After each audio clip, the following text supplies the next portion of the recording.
So what happens in the body? And first of all, we have already seen a bit of an explanation of the chakra Charlie here. And what you will see here, let's just stop this for a moment. This is the central nervous system, yeah?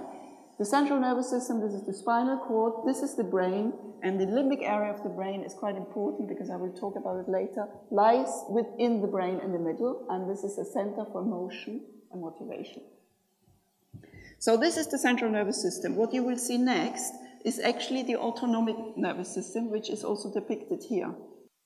So this is the left and right sympathetic nervous system, and the middle channel corresponds to the parasympathetic nervous system. And the spiritual energy we have inside when we meditate actually passes through all these nerve plexuses. So this is the solar plexus, this is the cervical plexus, and it enters the limbic area of the brain. And when it enters the limbic area of the brain, we become thoughtless. All these different chakras, they correspond to the nerve plexuses and to the endocrine system. So, the sympathetic nervous system and the parasympathetic nervous system are very important, and they need to be in balance. So in daily life, you're either in this what is called the fight or flight mode, you activate the right or the left sympathetic nervous system. One is important for action, one is important for inhibition. And in the night, when you sleep, you activate the parasympathetic nervous system. So this system relaxes and restores all the bodily functions, while the other one is important for daily activities. Now they have to be in balance. So if you think you can survive with 4 hours of sleep a day, then you're sadly mistaken. You pay later with your health for this habit, because it is important that your body gets restored. So the sympathetic nervous system is activated in daily activities, and the more stressed you are, the more it is activated. So what it does, it supplies maximum blood to all the muscles for the daily activities. The stress hormones are increased. There is more, the lungs, the passages are dilated. You have increased heart rate, and if you're constantly stressed, this may actually affect your heart.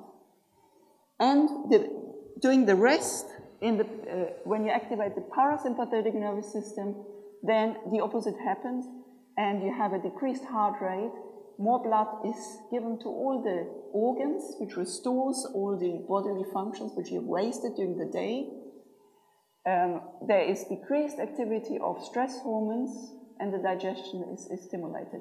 So what research has shown that meditation activates the parasympathetic nervous system more than rest.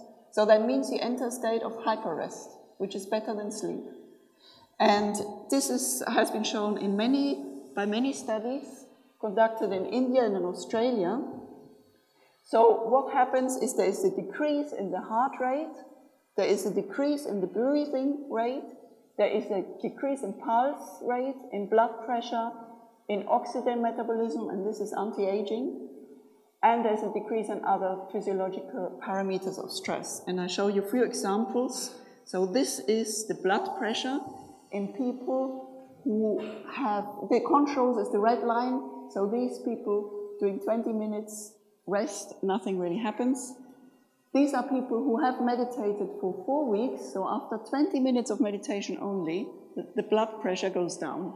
And those who meditated for 8 weeks have a stronger effect, and those who meditated for 12 weeks have a really strong effect. So in other words, if you have high blood pressure, you can reduce it by meditation. This is the heart rate, again, the controls, and again, the more practiced the people are in meditation, the more the heart rate goes down. This is, of course, very good. It protects your heart if you constantly have a reduction in heart rate on a daily basis. That's very good for you, and of course all the other measures as well. This is a study by Dr. Chung from Philadelphia University, and she took people who had hypertension, and she gave them 1 week of intensive meditation. They had to meditate in a meditation hospital every day for, 8 hours or so, and the blood pressure, the high blood pressure went down significantly in the meditators, but not in the controls who were getting normal treatment in a normal hospital. So meditation is far better, and only after 1 week you can reduce your hypertension, which is quite impressive. So in conclusion, the state of mental silence reduces sympathetic activity, and what it means, it enhances the parasympathetic activity, which restores all your bodily functions and de-stresses the body. Now, another very curious phenomenon, which if you may have noticed if you meditated with us for a while, and if you knew, you will feel it at the end when we have the meditation. When you achieve the state of mental silence, you feel a cool breeze on the hands and on top of the fontanelle area. And the fontanelle is called fontanelle because it comes out like a fountain. So this cool breeze is described in the Bible, for example. It's called the cool breeze of the Holy Ghost. And the Holy Ghost, of course, means your own spiritual energy. And studies have actually shown that this isn't just something you imagine. Because sometimes people say, when we ask you, do you feel cool breeze? You know, they think they have to say yes to please you, or they think you're sort of suggesting it, and that's why they feel it. This is not true.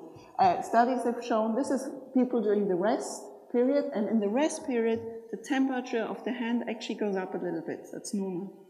But in meditation, the temperature goes down significantly. And this has been shown on the hands and on the top of the head. And some people, I feel it on the feet, for example. So I think it can also be on the feet. So, in conclusion, the Hatha Yoga meditation activates the parasympathetic nervous system, and this restores your bodily functions. Now, what about the brain?